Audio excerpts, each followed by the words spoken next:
Icon star Allu Arjun, creative director Sukumar కాంబోలో వచ్చిన Pushpa 2 the rule blockbuster టాక్తో బాక్సాఫీస్ వద్ద కలెక్షన్ల వర్షం కురిపిస్తున్న విషయం తెలిసిందే. ఈ నెల 5న ప్రపంచవ్యాప్తంగా విడుదలైన ఈ సినిమా వసూళ్ల పరంగా ఊచకోతకొస్తుంది. ఇప్పటికే పలు రికార్డులను తన ఖాతాలో వేసుకుంది.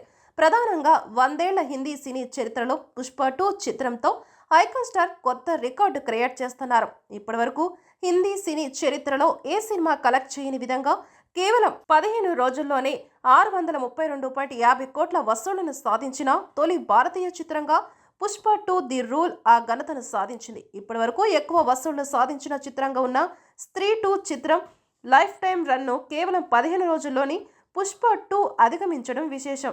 అంతేకాకుండా అత్యంత వేగంగా 14 రోజుల్లోని 1500 కోట్లు సాధించిన తొలి భారతీయ చిత్రంగా, కేవలం ముంబైలో 200 కోట్లు నెట్ వసూలు చేసిన తొలి చిత్రంగా పుష్ప 2 రికార్డు క్రియేట్ చేసింది.